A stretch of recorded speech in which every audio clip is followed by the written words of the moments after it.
लेकिन एक अंदर अलग सी भावना शुरू से रहती थी कि दुनिया में इंसान जन्म लेके मर जाता है, लेकिन इसके बीच में वो क्या कर्म करके जाता है वो उसके जिंदा रहते हैं, बाकी जीना मरने का सिस्टम तो चलता रहता है। तो हम लोगों ने हमारे समाज में जितनी भी हमारी नजरों से कुरीतियां देखी उनको सही करने का एक जुनून सा पैदा हुआ। तो सबसे पहले ट्रस्ट बनाने का विचार मन में आया।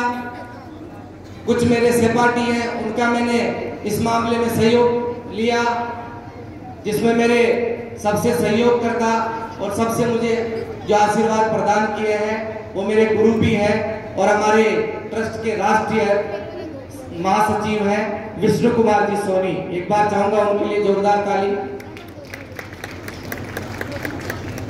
हमारी संस्था में हम लोगों ने ठाना कि हम एक संस्था बना के और घर घर तक जाएंगे और घर घर में एक ऐसी मुहिम लाएंगे, धीरे धीरे धीरे धीरे पूरे भारतवर्ष में छा जाएंगे। और जब हमने सोचा, हमने शुरुआत किया तो हमारा विरोध करने वालों की बहुत लंबी लाइन थी कि आज तक बहुत सारे समाज सेवी पैदा हुए हमारे जिनका कई कागजों में नाम ही नहीं है।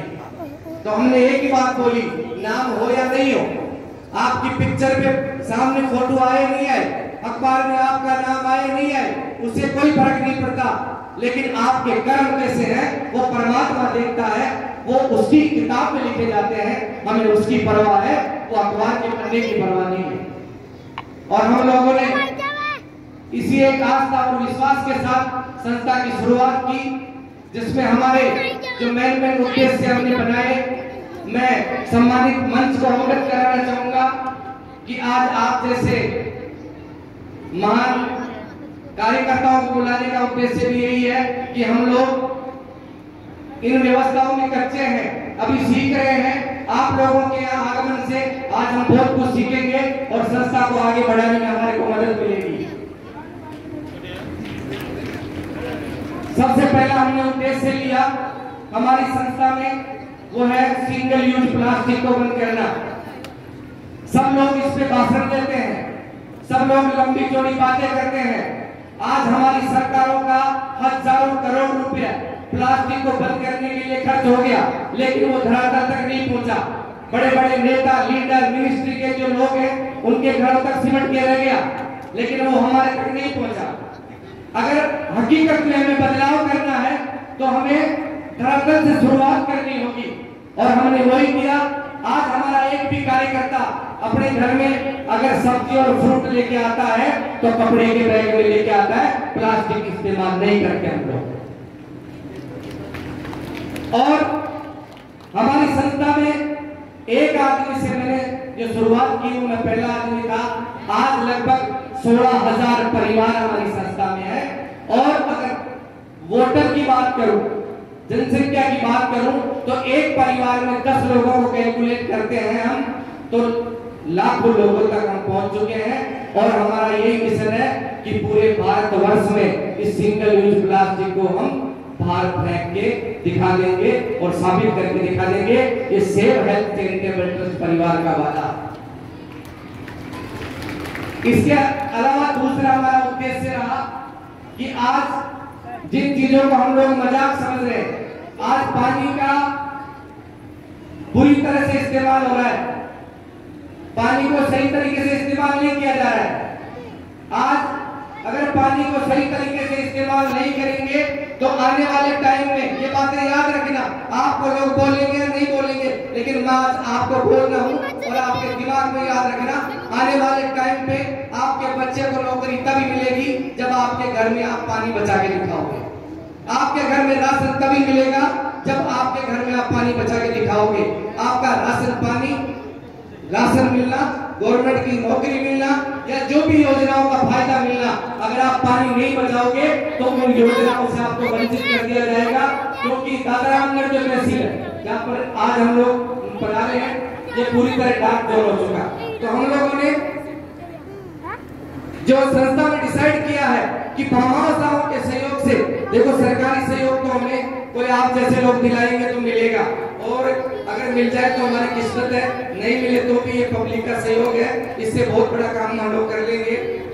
तो हम लोग घर घर में पक्की कुई बना के, जैसे अपन अपने गटर का काम करवाते हैं उसके लिए कुई बनवाते हैं, वैसे ही पक्की कुई बना के और अपने घर में जितना भी पानी है वो सारा उस कुई में जाना चाहिए। कुई से वापस जमीन में जाएगा और जमीन से वापस फिल्टर होके हमारे पीने में काम आएगा। अगर ये नहीं करोगे और पानी वेस्टेज करते रहोगे तो एक दिन बहुत बड़ी समस्या का सामना करना पड़ेगा। तो हमारा दूसरा उद्देश्य है कि हम पानी बचाएंगे और हमारा एक एक कार्यकर्ता इस जमीन पे काम कर रहा है। तीसरा जो हमारा उद्देश्य है वो पर्यावरण को लेकर पेड़ लगाने का है। तो हम आपको बता दें, हम हर गांव में सरकारी स्कूल हो, सरकारी कॉलेज हो या हॉस्पिटल हो, शमशान घाट हो, जहाँ पर सार्वजनिक जगह है, वहां पर हम लोग हमारे कार्यकर्ताओं से पेड़ लगवाते हैं और हमारे कार्यकर्ताओं में से उन गरीब परिवारों का चयन करते हैं जो इन पेड़ों का पालन पोषण करने का काम करते हैं और उसके बदले में उनको हम मान दे देते हैं ताकि उनको उनके घर में 2 पैसे है तो रोजगार जैसा सहयोग मिले। लगता है मेरी बातें तालियां रोक के नहीं है। कम से कम बाहर से आए लोगों को ये तो बता दो आप लोग ये काम कर रहे हैं। अगर आप चुपचाप बैठे रहेंगे तो ये सोचेंगे झूठ बोल रहे हैं। चाय पी रहे हैं, कोई बात नहीं, चाय पी के ताली बजा लेना। इसके अलावा हम हर ग्राम पंचायत स्तर पे टूर्नामेंट करवाते हैं और जो भी हमारे, लेकिन हम पहले, इससे पहले मैं सॉरी ये बात भूल गया बता दूं, हमारी संस्था में हम सदस्यता दिलाते हैं और जो हमारी संस्था में सदस्यता लेता है उसी परिवार के साथ मिलकर हम काम करते हैं। क्यों? ये भारत देश है, यहाँ फोकट में लेने वालों की लाइन लग जाती है, चाहे कैसा ही काम हो, इसलिए एक सिस्टम पे बांध के काम करते हैं, एक जिम्मेदारी देके काम करते हैं। हमने पूरा मैनेजमेंट बना रखा है। हर गांव में हमारा एक ग्राम प्रधान प्रभारी है, वो एक सरपंच की तरह काम करता है। उसकी 5 लोगों की एक टीम है, वो पूरी टीम मिलकर गांव में काम करती है। गांव में जो भी काम करना होता है हमारी वो टीम डिसाइड करती है। उस टीम के बाद वो तहसील स्तर की कार्यकारिणी के पास आती है, तहसील के बाद वो जिला स्तर की कार्यकारिणी के पास वो बात आती है और लास्ट में हम लोगों के पास आती है। और मैं तो बात करूं तो आप लोग शायद देख रहे होंगे, मैं मंच पे बैठने का शौकीन नहीं हूँ। मैं तो आने के बाद में लोगों के लिए कुर्सियां भी लगा रहा था, क्योंकि मुझे बुरा नहीं लगता, क्यों मैं कार्यकर्ताओं के साथ धरातल पे जीना चाहता हूँ, दिखावा मुझे पसंद नहीं है। और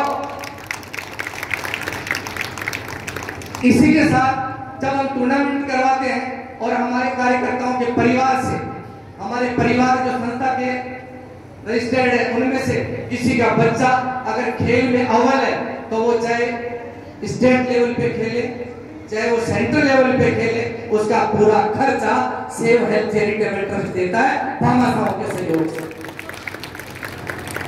इसके अलावा जो भी हमारे कार्यकर्ता हैं, ऐसी महिलाएं जो विधवा हैं, जिनके परिवार में कोई कमाने वाला नहीं है, जिनके बच्चों की पढ़ाई की व्यवस्था नहीं है, उनके बच्चों को हम लोग स्कूल में उनकी फीस और यूनिफॉर्म देने का काम भी करते हैं ताकि बच्चे एजुकेशन में आगे बढ़े।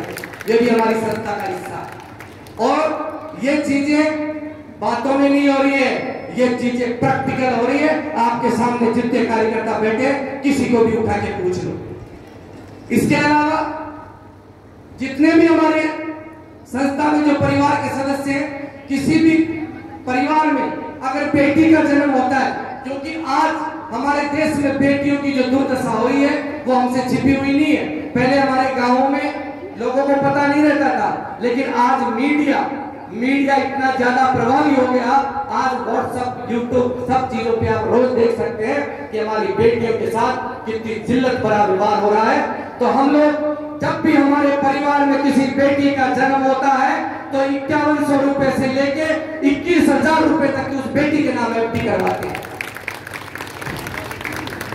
और इसके अलावा जब भी हमारे घर में, अगर हमारे किसी परिवार में, सेव हेल्थ चैरिटेबल ट्रस्ट परिवार में किसी बेटी की शादी होती है तो हम 5100 रुपए से लेके 1,51,000 रुपए तक उसकी शादी में मदद करते हैं। और अगर बात करूं तो हम लगभग 150 से ज्यादा परिवारों में दादा रामगढ़ तहसील में शादी में हम सहयोग कर चुके हैं। गलत कह रहा हूं क्या?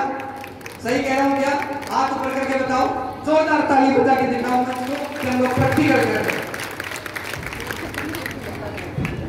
कम से कम 30 से 40, मेरे को कंफर्म संख्या याद नहीं है, 30 से 40 बेटियां जो है जन्म ले गई, उनके नाम से भी हम लोग एफडी करा चुके हैं।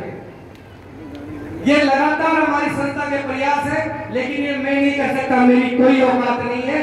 ये आप जैसे लोग जो भामाशाह है वो सहयोग करते हैं। बहुत सारे भामाशाहों की हमारे पीछे से आवाजें आती हैं कि आप ट्रस्ट चलाते हैं और दुनिया के पैसे से मजे उड़ाते हैं। आपको जानकारी दे दूं, मुझे दुनिया के पैसे की जरूरत नहीं है। अगर मैं सारी जिंदगी नहीं कमाऊं तो भी मेरी जिंदगी चल सकती है। इसलिए मैं उनको अवगत कराना चाहूंगा कि हम लोग नगद किसी से 1 रुपया नहीं लेते। अगर कोई भी हमारी संस्था में दान देता है तो संस्था के खाते में लेते हैं, और किसी का सहयोग करते हैं तो संस्था के चेक से करते हैं या ऑफलाइन।